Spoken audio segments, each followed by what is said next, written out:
Oi, pessoal, boa tarde. Bom tê-los aqui novamente para mais um encontro do Grupo de Estudos Viver Recria. Lembrando que ele é mantido pela Viver Mais Psicologia. Convido vocês também para depois estar visitando o site, olhando os cursos que estão abrindo. Alguns já fecharam, mas logo deve abrir turma novamente para as formações e também para as supervisões em grupo, individual, que a Viver anda oferecendo. Hoje, então, a gente está aqui com a Amanda novamente para a gente seguir junto com ela, compartilhando com ela e pensando junto o livro da Zérica, Realidade Suplementar. E a gente continua do capítulo 4, ali da página 47. Não sei se todos têm o material, mas está lá no grupo de WhatsApp. Então, deixo com a Amanda para a gente ir pensando junto, costurando ideias com ela a respeito do livro. Tá. Quando vocês falam que estou com a Amanda novamente, eu fico pensando, eu tenho que convidar outra pessoa para facilitar esse momento, que daí que eu consigo ficar num outro lugar e aí a gente consegue ir progredindo talvez um pouco mais, né? Mas vamos fazer isso, vamos fazer uma escala, Carlos, da gente botar outras pessoas para facilitarem aqui o Paranauê também. Bom, então a gente finalizou aqui onde a Zeca falava um pouco da experiência em relação à psicoterapia, que o cara fazia terapia de palhaço no hospital infantil, parará, parará, né? Alguns outros psicodramatistas até complementam essa história aí, mas eu acho que a gente terminou aqui, né? Que o jornalista pergunta, acho que é muito importante abrir o self da pessoa quando estamos trabalhando com a realidade suplementar. Moreno também foi guiado quando escreveu um dos seus livros mais importantes, As Palavras do Pai. Você poderia falar um pouco sobre as circunstâncias em que esse livro foi escrito? Eu ainda estou com a ideia de abrir o self da pessoa quando estamos trabalhando com a realidade suplementar na pergunta, né? Que é essa questão de, não sei como vocês percebem, mas para mim é muito dessa questão de, na realidade suplementar, eu posso ser tudo, abrir o self nesse sentido, né? De que na realidade suplementar eu posso experimentar várias possibilidades de eu. Por isso eu vou ter uma expansão de self, uma abertura de self e ver todas essas possibilidades de mim. Mas enfim, só um parênteses. Aí a Zerka, respondendo sobre as palavras do pai, ela diz: tenho certeza de que ele estava num estado de êxtase. Não há dúvida sobre isso e ele o admitiria. Curiosamente, ele me disse que, enquanto estava escrevendo as palavras do pai, não sentiu nenhum tipo de desejo sexual. Seu aquecimento deu-se numa dimensão totalmente diferente, em outro estado. Nesse estado, ele ouvia vozes, não como um paciente psiquiátrico, mas ouvia vozes. E as vozes estavam dizendo a ele o que escrever. Isso foi o que ele escreveu com tinta vermelha nas paredes de um quarto, no pavimento superior da casa dele, que parecia um castelo e tinha uma pequena torre. O livro foi publicado anonimamente em 1922. Na verdade, todos os livros dele escritos em alemão foram publicados anonimamente, inclusive esse mesmo, que é O Teatro da Espontaneidade, porque ele achava que a criatividade é uma categoria anônima. É muita coisa nisso aqui, peraí, vamos voltar aqui. Então, ele está falando que o aquecimento deu em outro estado, que nesse estado ele ouvia vozes, mas não como um paciente psiquiátrico, que ele estava num estado de êxtase quando escreveu esse livro. Então, quando a gente fala dessa questão desse estado de êxtase, desse estado da realidade suplementar, de estar fora de si, que é o que a Zerka traz de estar fora de si, que é para poder falar estar fora de si, a Vanessa, como eu nunca tenho tanta certeza, né? Pois é, a gente não pode ter muita certeza, né? Mas o que se sabe é, independente de estar num ajustamento psicótico ou neurótico, de se estar produzindo, ainda é uma criação, é uma produção. E estado de êxtase, porque daí o self, ele tá fora de si. E como tá fora de si, você consegue ver a si mesmo. É um processo de espelhamento, né? E aí essas vozes que vêm de fora pode ser a própria voz do sujeito, porque se você tá fora de si e você tá se vendo de fora, você pode estar se ouvindo de fora. Que é justamente a partir dessa ideia que ele cria a ideia de duplo, né? De um eu superior que estaria em algum lugar e que teria essa conversa entre o meu eu e o eu superior, que sabe melhor o que eu estou sentindo, o que eu estou pensando. Mas, enfim, Amanda, esse eu superior seria o mesmo que superego que a gente fala? não. Não? Que na psicanálise o superego tem mais essa função de legitimar deveres, normas e regras morais, né? esse eu superior, nessa função, quando o Moreno cria o duplo, tem mais a ver com a noção do eu criativo, o eu essência, quando o Fonseca, no essência e personalidade, divide em essência e personalidade, né, nesse sentido.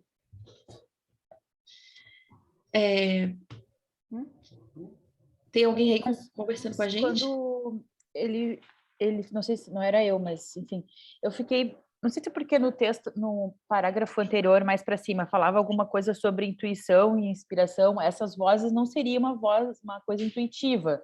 Isso, Não, por isso que eu tô falando, pode ser a voz dele mesmo vinda de fora, é por isso que eu tô dizendo. Tá. Então seria essa questão da intuição mesmo, então. Quando a Zerka fala de Pode. êxtase, quando ela explica êxtase, ela tá falando que êxtase é esse estado de estar fora da gente. E ela usa a palavra êxtase para citar essa coisa da realidade suplementar, de a gente poder criar com a gente mesmo. E é por isso que o jornalista já disse que é muito importante abrir o self da pessoa quando estamos trabalhando com a realidade suplementar. A gente ter acesso a várias possibilidades de quem a gente é, ouvir a gente mesmo. E aí talvez essas vozes estejam relacionadas a isso, porque é o trecho que está logo em cima, né? De abertura de quem a gente é. Sim, eu fiquei com essa sensação, né? Por isso que eu resolvi perguntar se era isso mesmo, assim. Eu acho também. Eu acho. Se alguém acha diferente, também. Eu não sou contra a ideia de um moreno psicótico. Acho até legal, porque mostra o quão criativo a gente é de fato, né? Na neurose e na psicose. Tanto faz. Aí a gente só. Eu acho que esse ponto aqui, eu acho que é bem importante. Ele achava que a criatividade é uma categoria anônima. Isso é bem importante. Todos nós somos criadores potenciais. Deus não pôs seu nome nos animais, mas o homem o fez. Então, a ideia de Moreno era de que quanto mais próximos estamos de Deus, mais criativos nos tornamos. E Deus também foi nomeado pelo homem. Os hebreus não falam sobre Deus, ninguém tem permissão para pronunciar seu nome. É impronunciável. Eles também não têm permissão para escrevê-lo plenamente. Então, se você realmente quer ser como Deus, você é anônimo. Isso aqui é muito bom. Isso ajuda você, pois o seu ego desaparece, o que lhe possibilita fundir-se com o cosmos. A propósito, um aspecto colateral curioso e totalmente imprevisto desse anonimato foi que seus livros alemães não foram destruídos no período de Hitler, uma vez que não traziam o nome de um autor. Após a Segunda Guerra Mundial, Gretchen Leutz achou um desses livros numa livraria da Alemanha. Mas eu acho que isso aqui é bem, bem importante, dessa coisa da gente ser criador em potencial e da criatividade ser uma categoria anônima, da ideia da cocriação, de não ter necessariamente um único autor, de todos nós sermos autores dessa obra enquanto nós criamos ela, ou seja, de não ser necessariamente a Amanda aqui, mas eu poder ser um representante, um duplo de todos os membros desse grupo quando eu falo. E nesse sentido, essa criação não ser só minha, mas ser uma possibilidade de catalisação de todas as coisas que vocês estão pensando e sentindo e que a gente pode discutir nesse grupo. E aí a criatividade vai ser uma categoria anônima nesse sentido, né? E não sei como vocês entendem isso, mas a gente sempre fala na Viver que na direção a gente deseja que o diretor suma, que a cena desenrole, que as coisas aconteçam, e quanto mais a gente perceber que o diretor está sumindo no contexto da cena dirigida, mais a gente percebe a fluidez e a cocriação, e nesse sentido essa ideia de uma autoria que não, né, não é de ninguém, é de todos ao mesmo tempo. Fala, Vanessa. Acho que, inclusive, um exemplo super palpável e prático da vida de Moreno é realmente o processo de escrita dele, né? Porque ele era muito forçado pela Zerka, ou ela que escrevia os livros dele. Então, ela fazia essa cocriação dele, né? Então, a gente vê claramente as diferenças de livros que foi ele que escreveu e quando foi ela que escreveu. Né? Então, fica muito claro essa necessidade dele de fazer, de estar em ação, e não necessariamente de ter a criação nas mãos como uma pessoa que carrega seu ego nas mãos, né? Como literalmente o texto diz. E esse é um tiro no pé de nós, psicodramatistas, que ficamos cagando regras sobre o que é ou não psicodrama. que ficamos nesse lugar dizendo, apontando o dedo, dizendo isso aqui não é psicodrama, ou isso aqui é psicodrama porque eu sou o dono do psicodrama, porque eu escrevi isso aqui, porque eu coloquei isso aqui, porque essa pedra do psicodrama fui eu que coloquei, eu sei o que é esse conceito, você não sabe. Né? Acho que isso é bem perigoso, porque conduz a gente na antemão do processo da criação do próprio psicodrama. O que vocês acham disso? Desculpa, fiquei revoltos. O que vocês pensam disso? Amanda, eu tô escrevendo a Mono, tu tá acompanhando como orientadora, né? E em muitos momentos da escrita, eu peguei do nada, tirei algo que veio e eu escrevi a frase de um conceito. Eu disse, mas, cara, acho que ninguém que existe falou desse jeito. Será que eu posso bancar isso desse jeito? E daí agora tu me fala, eu falei, não, eu posso, sabe? Tipo, não é a proposta, sabe? Eu criar a partir do que está criado, eu construir a partir do que já se tem construído. Exatamente. Fala, Sinara. Eu estava aqui pensando sobre isso, não tinha nem colocado a mãozinha não, mas estava aqui pensando sobre isso, porque também tem um lado que é de fato entender quais são as nossas conservas. Eu tenho um jeito de pensar mais positivista e eu me forço, porque é uma outra lógica de pensamento. E aí eu acho que também tem esse outro lado. Sim. Ainda bem que a Zerka escreveu os livros. Ainda bem que a gente tem um pouco dessa sistematização.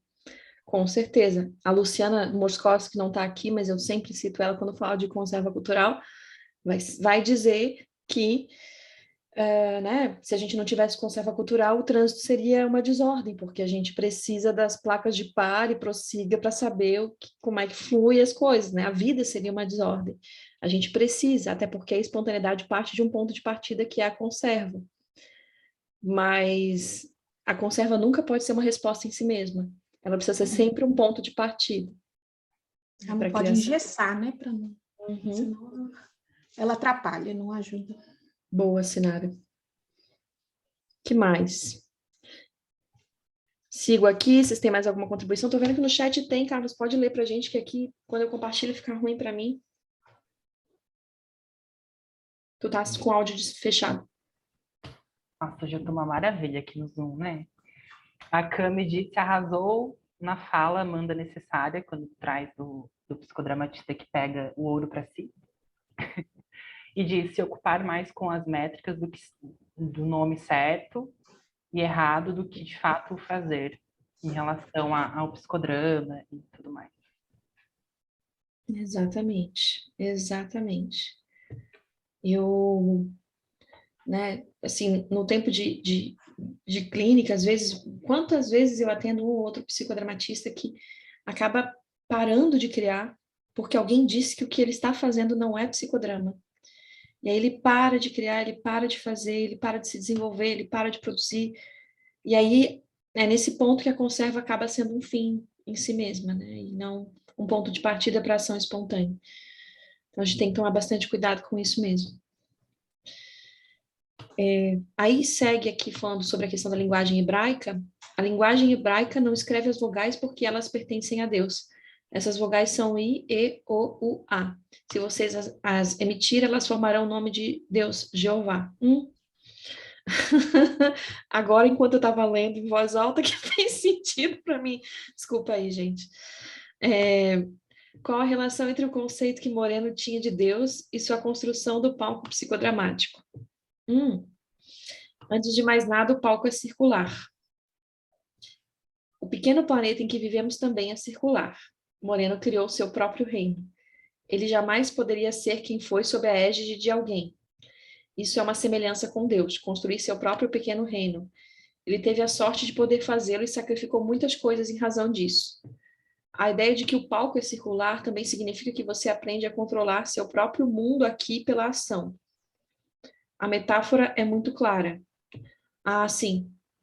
Outra coisa a respeito do círculo é que ele é total e completo em si mesmo. Não há começo nem fim em termos de tempo, por exemplo. O círculo, portanto, representa totalidade, integridade e perfeição.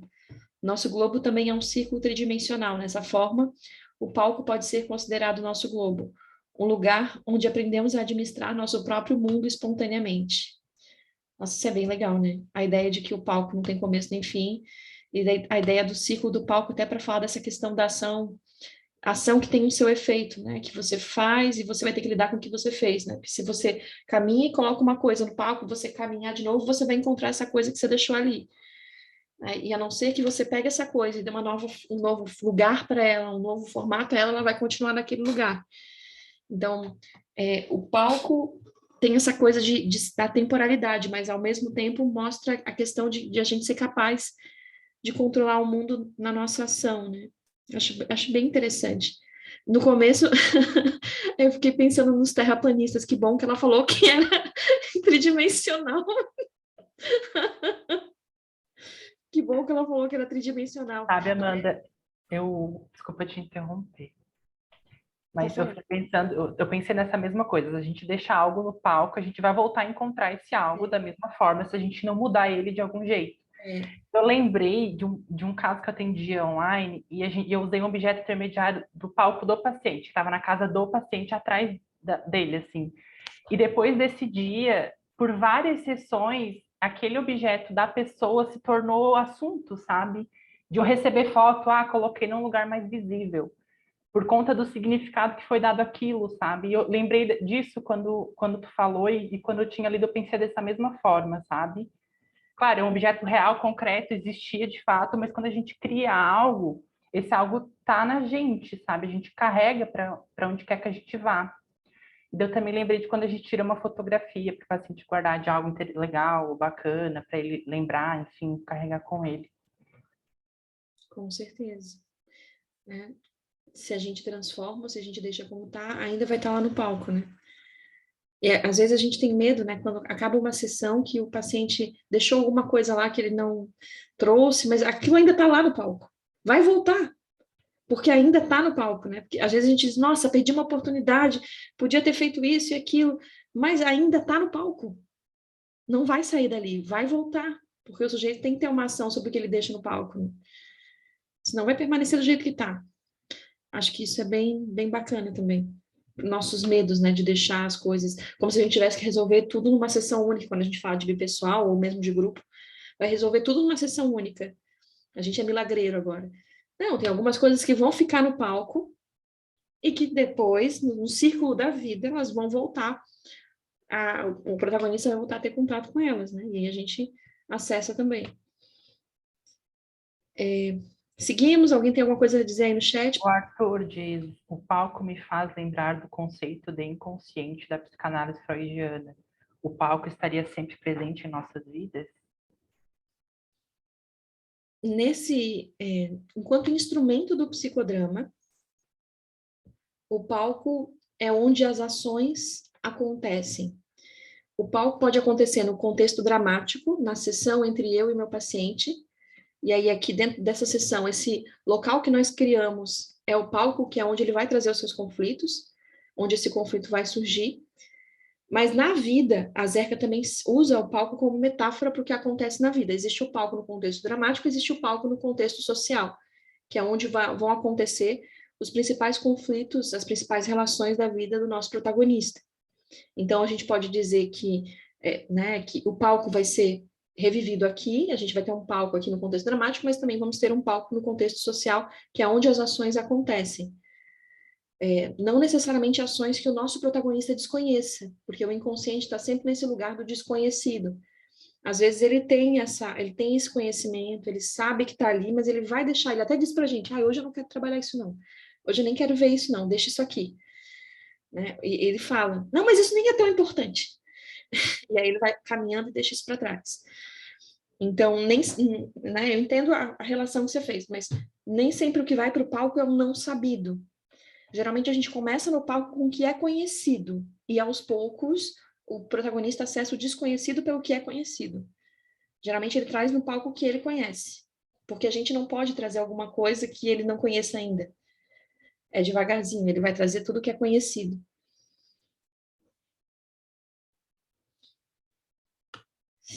Tem mais alguma coisa, Carlos? Seguimos aqui? Acho que seguimos, Amanda. Tá.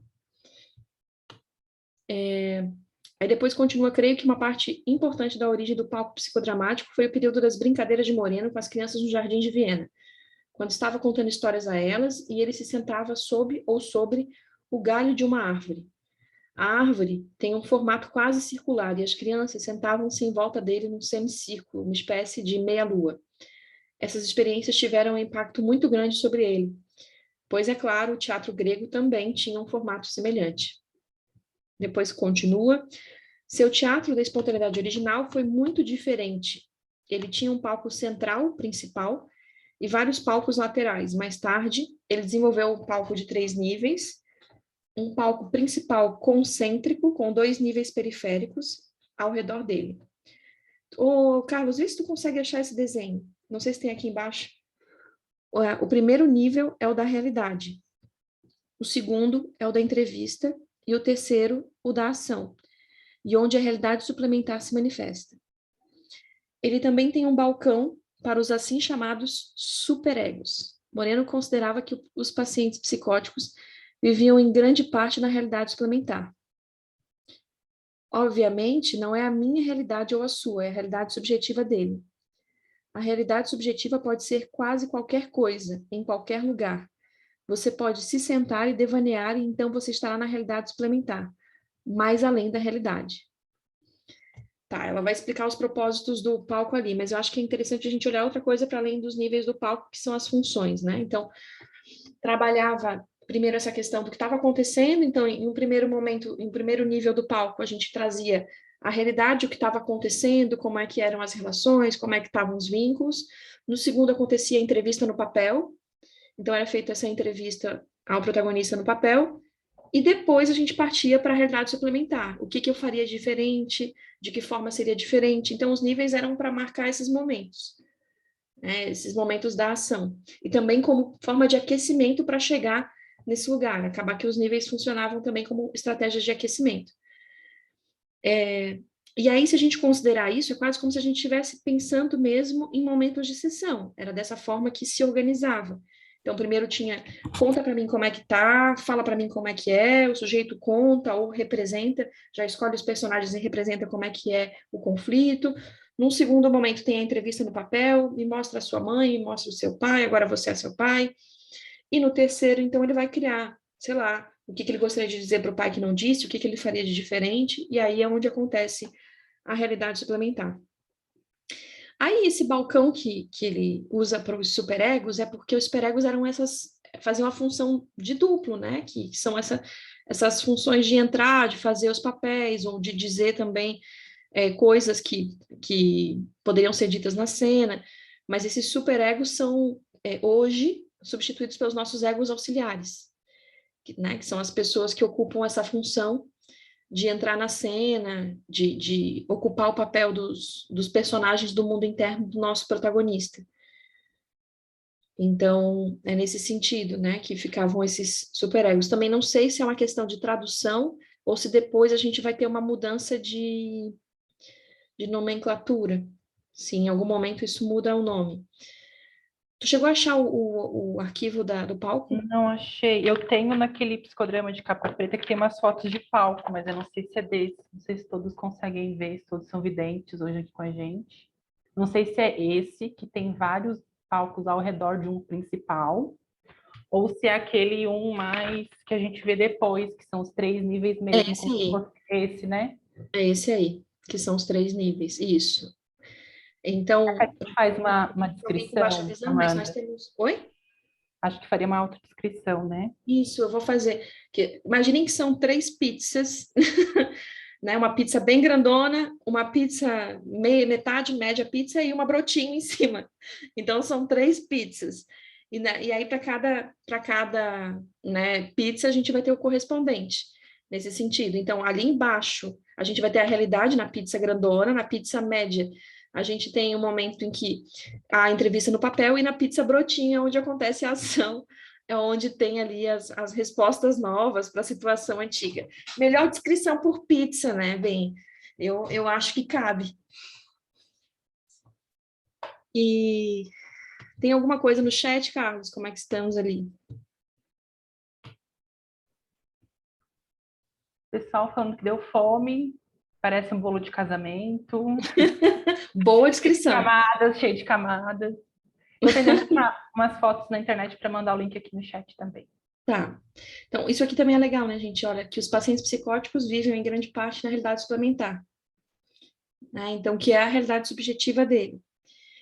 E é nesse sentido que eu acho que é bem interessante pensar que se o que o paciente psicótico vive é a realidade suplementar, faz todo sentido que a gente traga essa realidade para o palco, que a gente traga ela para a dramatização, que a gente traga, sei lá, o contexto que o paciente vive, né? Eu tinha uma paciente que via anjos e demônios, e aí a gente conversava com esses anjos e demônios, a gente dava voz, ela me contava o que estava acontecendo entre eles, as brigas que existiam, a gente criava coisas com eles, e aí a gente foi criando a partir da alucinação que ela tinha em relação a um anjo e o demônio, e foi bem interessante, porque era uma paciente que, ao longo do processo, se reconheceu como uma mulher trans, e aí a gente foi depois caminhando para esse processo de transição, e isso foi acontecendo muito a partir de uma ruptura religiosa, e aí começaram esses processos,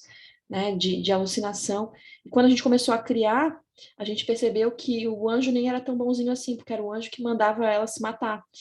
E aí o anjo e o demônio dizia: não, vai em frente, tal, faz. Depois o importante é que você viva feliz, que você faça suas coisas. Então a gente teve que negociar entre anjo e demônio para encontrar um lugar. Veja só, eu negociando com o diabo, não é mesmo? E aí a gente negociou para encontrar esse espaço de produção.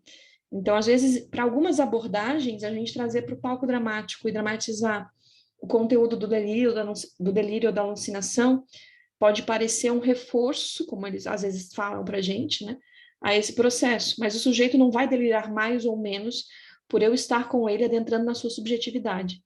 E isso é tão real para ele quanto, sei lá, meu copinho de água que me acompanha aqui. Então, a gente precisa adentrar isso, né? O que vocês acham de psicodrama com psicóticos? Já fizeram? Como é que é para vocês?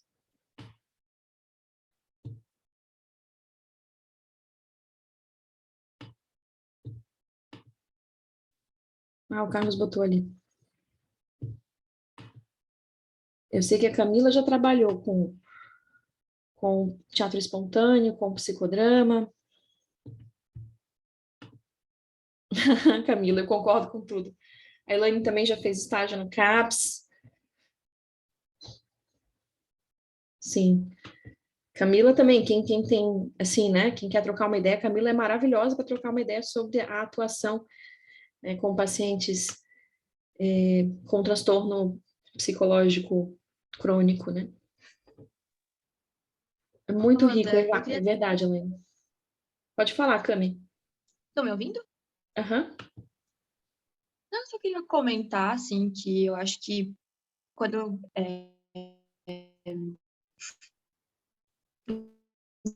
no que eu observei, no que eu produzi também, drama, fiz mais na questão da representação social, mas fiz a partir de um teatro espontâneo e estagiei no CAPS, fiquei lá um tempão. Eu sentia que era inútil tentar ir contra o delírio, porque é isso que tu falou, o delírio ele vai continuar ali. É tu que entra no delírio. Não é você que joga a pessoa para dentro do delírio, ela já tá lá, ela já tá na realidade suplementar dela. E que era muito mais efetivo, era muito mais esclarecedor enquanto né, um profissional da saúde para entender qual era a função daquilo, entrar dentro daquele universo, né? Que é inútil, é inútil fazer um movimento contrário, né? É como se fosse um redemoinho e tu quer nadar contra a maré, não tem como. Você tem que ir junto. Eu acho que é isso, só dizer que concordo com tudo. Ótimo, Cami. É criar com, né? Criar com é, inclusive, criar com delírio, com alucinação, é criar com o sujeito que delira e alucina. Com certeza. Aí, mais alguém tem alguma contribuição? Vamos só seguir aqui que a Zeca faz uma... Ela fala disso que a gente estava explicando, né? Que nível mais baixo ali, né? Onde tem a pizza gigante. É o nível do aquecimento, O maior passo é o que faz com que um membro do grupo se transforme num protagonista. Ao se levantar daquela cadeira em que você se senta entre os outros, onde você estava a salvo para se expor e dizer, eu acho que é francês, né? Eu não sei pronunciar. Meia culpa esse, não sei. Esse é o primeiro nível, o do aquecimento. Então, ele está falando desse lugar que sai um possível emergente do grupo. Desse momento em que sai um possível, ela está falando do possível emergente grupal. Que é esse lugar em que você está no nível mais baixo do aquecimento, você ainda está ali falando dos conflitos. E aí, quando você sai dessa cadeira, você está se colocando ali para expor, para poder falar do que você sente, né? Enfim, nesse sentido. Aí depois, no nível intermediário, que é essa pizza média, você ainda não se encontra em ação, você é entrevistado para ficar pronto para o nível da ação, que é o nível superior do palco. Todos os níveis, na realidade, conduzem à realidade suplementar, uma vez que você sobe neles, mas você está mais próximo à realidade cotidiana no início, quando se levanta. Geralmente, você não entra na realidade suplementar antes que seja entrevistado e aquecido para a ação. Então, eu estou lá na cadeira, sentado no nível inferior, na pizza grande, e aí, de repente, a partir desse momento que a gente está falando dos nossos conflitos, eu levanto da minha cadeira, nesse momento eu sou um possível emergente grupal, eu subo para o próximo, e quando eu subo para o próximo, eu sou entrevistado em relação aos conflitos ou nos papéis, e aí ela continua. No entanto, há uma exceção a saber, quando se pede que você faça um solilóquio enquanto está caminhando no nível inferior, porque esse nível é mais generoso e fácil de caminhar. Aí você já está na realidade suplementar, mais além da realidade cotidiana. Sabe, quando a gente está lá caminhando no grupo e, de repente, vamos pensar durante a semana, fala em voz alta como é que vocês estão se sentindo com essa semana. Nesse momento aqui, conforme a Zerca, a gente já está adentrando a realidade suplementar. Né? Porque a gente não fica na vida caminhando em círculos e nem fazendo solilóquio dos nossos pensamentos, sentimentos, ideias, emoções, né? A gente imagina a gente caminhando em círculo no centro, eu estou ansioso, a gente não faz isso. Por isso a gente está no nível da realidade suplementar, nesse momento do aquecimento. Amanda, eu estava Sim. aqui lembrando, não sei se eu já ouvi um comentário de que o Moreno, ele aquecia pouco, e lendo esse texto não parece isso, né? Uhum. Que a impressão das pessoas vendo ele dramatizar de que ele era muito seco e era rápido, mas Não se é parece. dessa forma que a Zerca está descrevendo, não é seco e é rápido. Não, até porque Bustos fala que geralmente ele gostava de deixar para a Zerca a parte da entrevista, né? No segundo plano. E que a Zerca às vezes ficava um tempão na entrevista, antes de você ir para o nível da ação. Né? Não que não tivesse ação, como ela explica, mas antes de você ir para dar uma resposta espontânea. Então, ficava um tempão. Para mim, não me parece pouco aquecimento. Talvez é porque a gente se dedique muito tempo ao aquecimento inespecífico.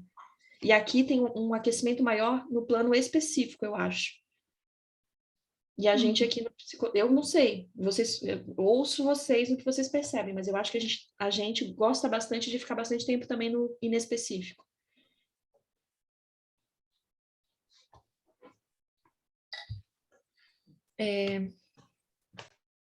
Aí continua dizendo assim, você diria que o diretor e o protagonista têm de se distanciar um pouco do grupo para estabelecer uma relação, podendo ser essa a função principal do segundo nível? Olha só. Então ela responde, sim, você ainda não está em ação, mas vocês estão começando a trabalhar juntos. Então existe, né, já está dizendo que sim, que tem algum momento, e a gente sente isso, né, não sei vocês, mas quando eu estou dirigindo também tem um momento que parece que é tão íntimo, parece que sou eu e o protagonista. Estou falando de uma direção de grupo, assim, tem um momento que parece que é só nós dois e o grupo desaparece por aquele momento, e aí é uma coisa bem intimista para eu escutar mais uma vez, para eu estar junto, para fazer um contrato entre eu e ele, para depois a gente caminhar para a próxima etapa. Não sei se vocês sentem assim também, mas para mim é. Aí ela continua dizendo que outro ponto refere-se ao fato de que Moreno trabalhava com um número muito grande de pacientes seriamente perturbados. Ele era o primeiro, né? Um diretor perturbado para pacientes perturbados. Para eles, ele usava o segundo nível como modo de apresentar o protagonista ao grupo também, e ao processo sem partir direto para a ação.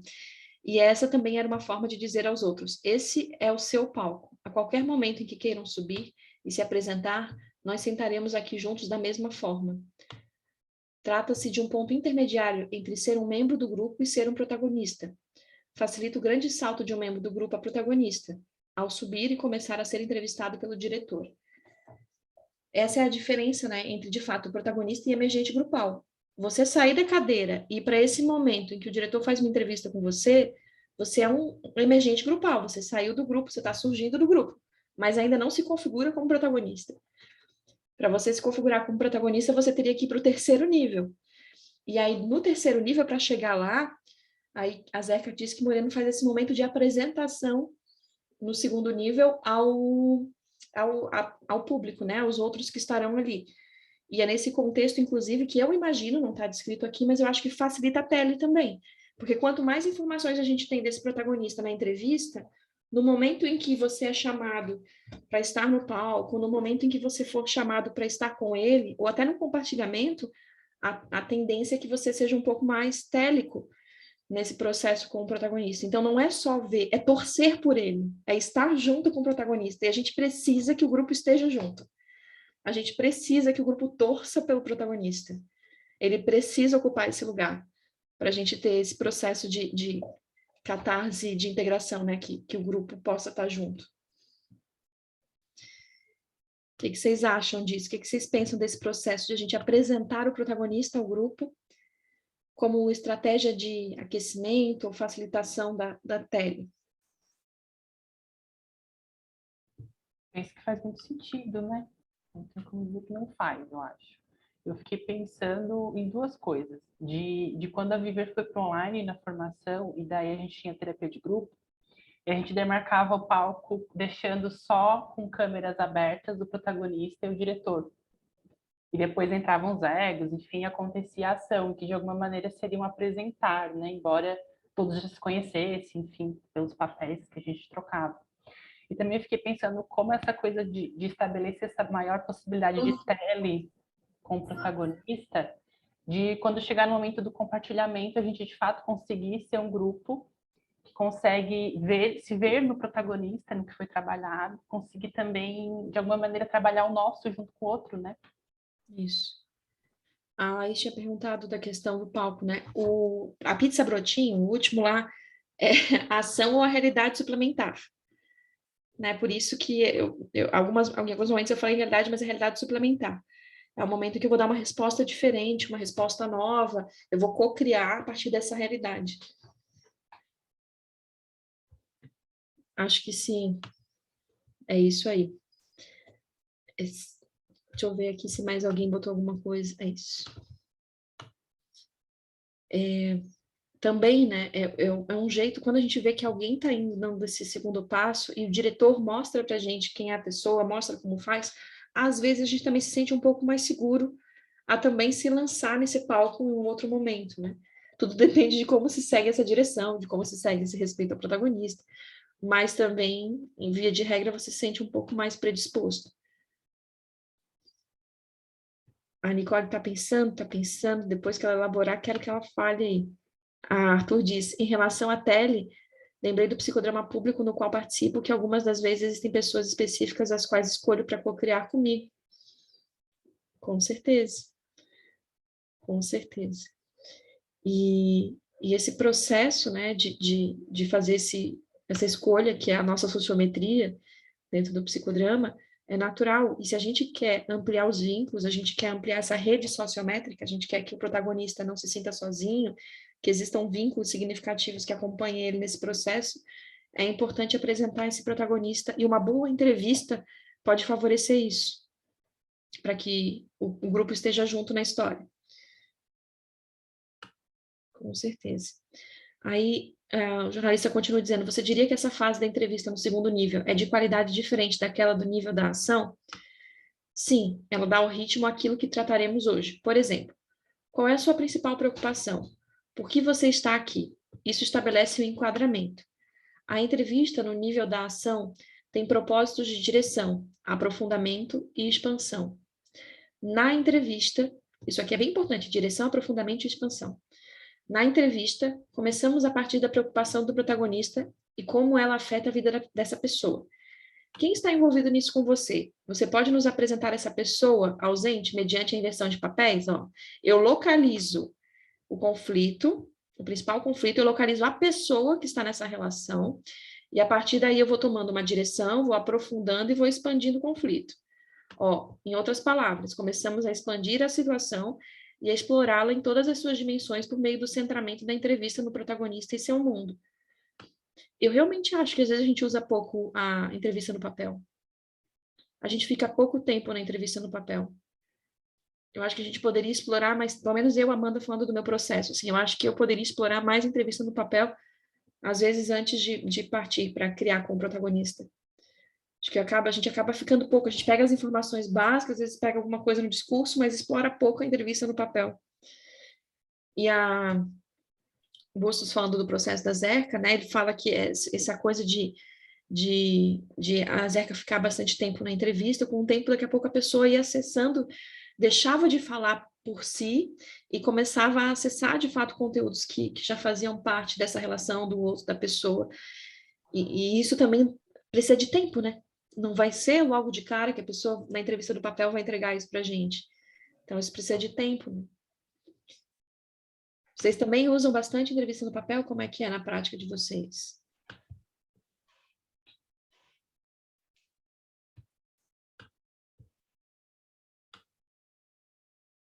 Estou tentando arrumar a tela, minha tela está toda errada.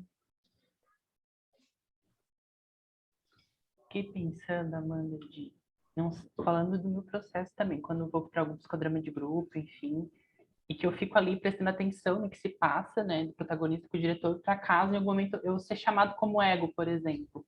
Muitas vezes eu me sinto como ego que não tem informações suficientes para estar ali. E eu fico pensando se essa entrevista maior do papel me ajudaria nesse sentido, de saber melhor como eu entraria como ego nessa situação, sabe? Sim, com certeza. Ajuda bastante, porque às vezes aí o que o ego tem que fazer? Às vezes o ego tem que dizer, tá, por que você está falando isso assim? Eu te fiz alguma coisa? Aí o próprio ego vai fazendo a entrevista devagarzinho, Exato. informação, né? Tá, mas o que eu fiz para você? E às vezes falta essa informação mesmo, né? Acho que tem essa razão. Nada contra, porque afinal é o que a gente faz na psicoterapia da relação, mas é uma outra coisa. É só um outro jeito. Mas acho que eu vou pensar em usar mais por mais tempo a entrevista no papel. A Arthur diz, devido à minha raiz psicanalítica, acho que a entrevista no papel é essencial pelas informações, mas não sei se a entrevista tem que ser algo considerado contínuo. Tu diz contínuo de todas as sessões? Mas acho que para a gente ela é muito importante, mas claro, tem outras formas de ter essas informações iniciais, outras formas de estar trazendo essas informações que a gente não precisa necessariamente usá-la em todas as sessões. Com certeza. O que vocês pensam disso que o Arthur está trazendo de contribuição para a gente? Bora, gente, não deixa aqui falando sozinho. Eu penso no Fala, Rafa. Fala. Ai, o Rafa fala.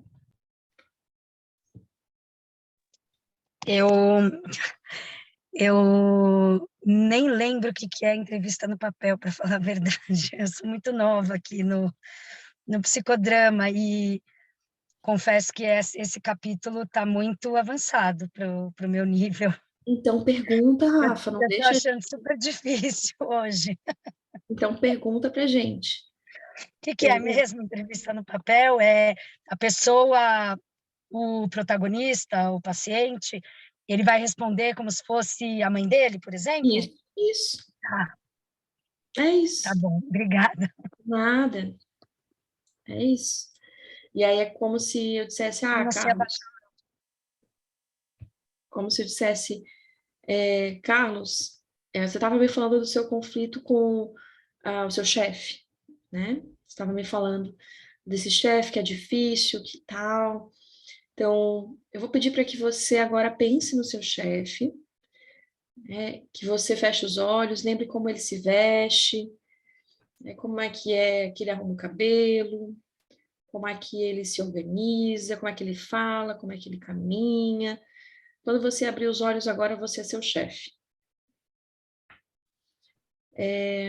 Antônio, você que é o chefe do Carlos, diga uma coisa para mim. O que o Carlos faz lá na empresa que eu não lembro? Ele faz a parte de agendamentos e cuida da agenda da empresa, assim, de eventos. Entendi. E quando dá conflito entre você e o Carlos, é principalmente em que momento? É quando ele agenda uma sala do nosso espaço, só que eu estou usando porque eu não olhei a agenda. Como é que você se sente quando o Carlos faz essas coisas? Eu fico um pouco irritado, assim, porque eu peço que ele me avise quando ele reservou já para alguém, assim. É foda, né? Uhum. Fica chato. Eu sei, é chato mesmo. Aqui eu continuaria mais algum tempo, né? Dentro das entrevistas, nas relações, ajudando a identificar qual é o conflito, qual foi a posição do nosso protagonista, qual foi a posição daquele que está na relação e quais são os sentimentos envolvidos. Daí, a partir daí, eu vou tendo informações para poder fazer a cena depois em outro momento, né? Dramatizar no próximo nível. Eu fico pensando assim,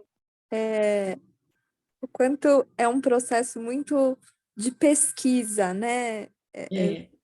Um processo de pesquisa que eu tive uma situação que eu atendo uma moça, e aí eu comecei a conversar com o marido dela, e aí, depois da sessão, assim, na outra sessão, ela veio e fez umas perguntas para ele que eu tinha feito para ela no. E aí foi tão interessante, porque ele havia trazido. Ele deu um nome para uma característica dela que ela trazia muito como controle. E ela achava que ele via isso como controle, e aí ele trouxe como zelo. E ela nunca tinha olhado para isso como zelo. Aí ela até. Enfim, então, e foi muito nesse processo, assim, de pesquisar com ela na terapia que aguçou também uma curiosidade, até porque acho que ela quis checar um pouco também, assim, será que aquilo que eu estava dizendo é mesmo o que ele diria, né? E aí, assim, gerou um negócio, assim, super interessante. Enfim, quis compartilhar aí. Obrigada pelo compartilhamento, com certeza. Esse momento de pesquisa pode render bastante, né, para sessões. E para o próprio protagonista, que vai aumentando seu conhecimento sobre o outro, sobre si mesmo, com certeza. Essas entrevistas no papel, em relação a Zeca, era um momento em que também ela ia, às vezes, para o duplo, né? Que ela ia, taca ali duplo, a partir das informações que vinham na entrevista do papel. Dupla é quando a gente fala em primeira pessoa, como se a gente fosse nosso cliente, né? Então, eu no papel do Carlos, talvez diria, em relação ao que a gente falou, eu diria, poxa, é complicado esse chefe que não entende que eu também estou frustrado por ter agendado errado. Né? E aí eu falo em primeira pessoa como se eu fosse o Carlos, né? Isso a partir da informação que veio na entrevista do papel, que daí vai nos possibilitando essa expansão. Agora, sobre o balcão. Então, você poderia dizer alguma coisa sobre o balcão, que é esse palco superior, como se fosse... Mezanino, né? Mezanino, isso, esse mezanino. E aí a Zerka responde, na verdade, trata-se de um arranjo muito maleável. Quando a terra é representada no palco, o balcão pode ser o céu. Quando o balcão é a terra, o palco pode ser o inferno ou todos os tipos de níveis intermediários.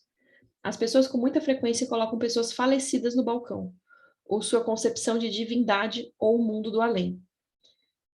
Deixa eu só explicar para o pessoal que está, tipo a Rafa, assim, a gente não trabalha nesses níveis de palco, a gente não organiza desse jeito. Isso aqui é da forma como eles faziam antes. A gente está tudo no palco, assim, pessoa falecida está no palco, pessoa, né, que está tudo no palco. Não necessariamente nesse nível separado. As pessoas com muita frequência colocam pessoas falecidas no balcão ou sua concepção de divindade, ou mundo do além. Inversamente, ele pode ser usado de forma muito prática, como a balaustrada de uma ponte, quando alguém deseja cometer suicídio. O tombadilho de um navio para uma lua de mel ao luar, algum tipo de cena romântica. O balcão é um instrumento muito flexível e pode ser usado de muitas formas diferentes. Você pode viajar na dimensão vertical, assim como na horizontal. Muito bom, muito bom. Só não sei o que é balaustrada, desculpa aí meu vocabulário curto. Se alguém souber o que é balaustrada, já ajuda um pouco para entender o negócio. Balaustrada é meio que uma área externa, assim como uma varanda, que eu saiba. Mas ela é mais numa cobertura, que geralmente é uma referência de um lugar muito alto que tu consegue ver as coisas embaixo. Então, por isso, esse pedacinho de cimento que vai ter ali na ponte, que a pessoa ainda pode se apoiar antes de se jogar, entendi. Tombadilho de um navio para a lua de mel ao luar, entendi. Então, basicamente o que a Zeca está falando é que era onde ficava essa dimensão, às vezes, do sagrado, ou para mudar de plano, para mostrar uma transição de planos nas cenas. Então, era usado esse balcão para essa transição de planos. Ah, vocês botaram lá, desculpa aí. Ah, tá. A Paulinha falando que viajou muito nesse balcão. Sim, esse lugar para divisão mesmo. Hoje, quando a gente faz a divisão de cenas, às vezes a gente tem um palco que é comprido, né? Às vezes a gente divide quando está, né, no presencial. Então, aqui essa cena paralisa, vai para a próxima que está aqui no meio, paralisa, vai para a próxima que está aqui, paralisa, volta para outra lá, né? Antes, então, Moreno dividia por planos, né? Então, por isso tinha esse balcão para separar plano de cena. Então, e de alguma forma, ali é a proa, aqui é a polpa, aqui vai ser a terra, lá é o céu, para fins de organização, porque tudo é realidade suplementar. Né? Para a gente finalizar, acho que isso aqui é bem importante. Como o termo superego veio para o psicodrama? Era um termo psicanalítico originalmente. Superego, de uma forma como Moreno usava, era uma variante com relação a de Freud. E para Moreno seria o terceiro nível do próprio ego e intrapessoal. Para Moreno, ele representava um papel heróico. Opa, erótico é ótimo, né? Olha meu ato falho. Ele observou que os heróis são sempre olhados de baixo para cima. São maiores que a vida e maiores que o humano, como os deuses na Grécia, vivendo lá no alto do Monte Olimpo e olhando aqui para baixo na Terra. Ou pense em Hitler, Mussolini, a família real ou o Papa. Eles sempre fazem questão de aparecer num pódio alto ou balcão, de modo que as pessoas têm de olhar para cima para vê-los. Então, conferimos a ele uma qualidade mais que humana, uma qualidade sobre-humana. Entendi. Entendi, mas não entendi. Vamos lá, me ajudem a entender esse trecho aqui. Aí depois segue aqui a questão da mandala, do yin yang. Deixa eu ver se tem alguma coisa que continua aqui. Não. Aí continua no palco psicodramático. Não vai dar para seguir aqui. Eu pensei numa entrevista que eu vi uma vez com um bombeiro que salvava pessoas que iam se suicidar. Salvava, não, salva, né? E aí ele disse que ele mudou a chavinha, né? Que antes eu digo psicologicamente falando, porque antes ele achava que era ruim, né? Ele e a equipe, porque eles não interagiam com a pessoa, eles iam lá, pegavam a pessoa no colo, tiravam dali e acabou. Mas aí ele disse que uma vez ele foi salvar uma pessoa que estava muito acima dele, e ele não tinha acesso, ele não tinha como pegar essa pessoa no colo. Então, ele falou que era uma escada de caixa d'água, sei lá, uma coisa assim. E aí, uma escadinha fininha assim, e a pessoa estava lá no alto da caixa d'água, e ele ficou assim, olhando para cima por 5 horas, e deu voz a essa pessoa. Essa pessoa estava no pedestal, assim, né? Ele estava... Porque geralmente era o contrário, ele estava superior às pessoas que ele ia salvar. E dessa vez, não. A pessoa estava superior, né, estrategicamente falando. E aí ele disse que mudou a chavinha, porque a pessoa passou a ser uma pessoa e não um suicida. Ele começou a saber a história da pessoa, e ele começou a torcer para a pessoa não querer se suicidar. E até então, ele simplesmente tirava a pessoa dali, entendeu?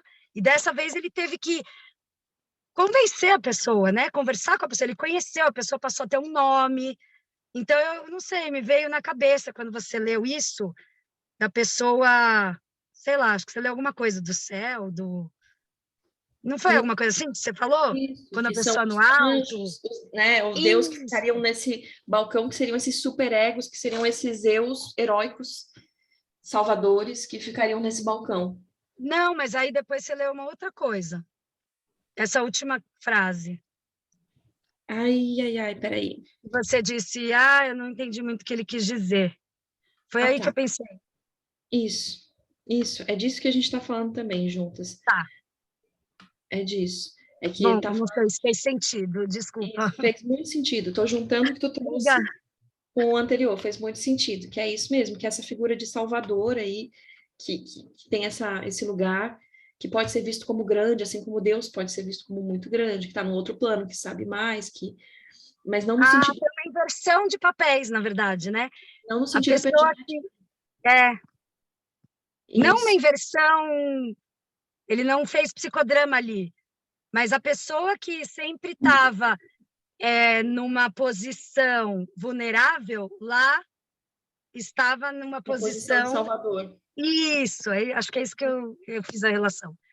E aí também do seu paciente, quando ele via o anjo como aquela pessoa que parecia, ele via como superego mesmo, né? Sim. Como... Isso, como alguém que está acima do bem e do mal, que vai dizer o que é Isso, certo. está correto, isso. E ele era o demoninho lá que estava errado. Isso. E aí, esses heróis, né, que são maiores do que o humano, maiores do que a vida, do que ele está falando, que as pessoas, às vezes, para olhar para eles, têm que olhar para cima, né? Talvez por isso a questão do balcão, então eu vou olhar para eles, eles vão ficar lá em cima, separados, em algum lugar, né? E aí eles ficam em um outro lugar separados, até para mostrar essa relação que a gente tem com eles, que é uma relação, às vezes, de adoração, né? De baixo para cima, assim, que eles estão lá e eu estou aqui. Então, se eles estão lá no balcão, Deus está lá com os anjos, eu olho para eles assim para falar com eles, enquanto eles falam comigo de baixo para cima. Porque imagina, quando a gente faz isso com um cliente, pelo menos eu já fiz no consultório de, sobe em cima da cadeira, né? Então, tá, agora você é Deus, sobe em cima da cadeira, faz. E aí depois eu sou Deus e subo em cima da cadeira, às vezes o cliente fica incomodado. Eu não quero ficar assim, tá ruim olhar para você desse jeito. Tá ruim, me dá até dor no pescoço, eu não gosto de estar nesse lugar. É importante também experimentar esse lugar. Nessa relação, né? Nesse sentido, acho que o balcão devia favorecer muito para fortalecer esse sentimento, olhar para você nesse lugar, né? Mas fez muito sentido também desse salva-vidas, sei lá como fala, que ele disse que a pessoa, ela desistiu, realmente, ela desceu, e agora eu tô pensando, e aí que ele descobriu a importância do acolhimento e da escuta nesse lugar, né, sei lá, resgate de pessoas que vão se suicidar. E aí, agora faz sentido, porque a pessoa se sentiu importante, né? Isso. Ela estava num lugar de importância ali, né? Nossa, que interessante. E aí, o que é legal é que agora a gente trabalha todos como egos auxiliares, né? Então, a gente não tem mais divisão de plano. Quando é preciso, a gente às vezes usa uma cadeira para mostrar essa relação, né? Para botar em outro lugar e tal. A gente não tem mais necessariamente esse balcão, mas tem pessoas que têm uma relação com o divino de igual para igual. O divino não está lá. O divino está aqui, está nas relações, então é diferente, é um plano diferente, é uma forma diferente de se relacionar. Mas quando essas relações são assimétricas, talvez esse uso desse recurso, que não é o balcão, mas talvez seja a cadeira, é bem interessante. E aí a gente entende que hoje todos eles são egos auxiliares, a gente não faz mais uma separação, né? Todos eles são egos auxiliares. Bom, gente, estamos chegando ao fim. Nosso próximo encontro vai ser no dia 10/5. Já adianto a vocês que em breve nós teremos aí a possibilidade de uma ocorrência semanal do grupo, não mais quinzenal, para a gente poder se encontrar mais frequentemente. E assim que eu me desconectar da instituição que eu estou vinculada, que eu estou dando aulas na Estácio, eu vou conseguir estar aqui com vocês mais tempo e aí a gente se vê toda semana. Vou também tentar ver uma escala para mais pessoas compartilharem com a gente, para a gente ter uma riqueza maior. E é muito bom estar aqui com vocês. A gente se vê semana que vem. Um beijo grande. Até a próxima. Tchau, muito obrigada. Tchau, tchau.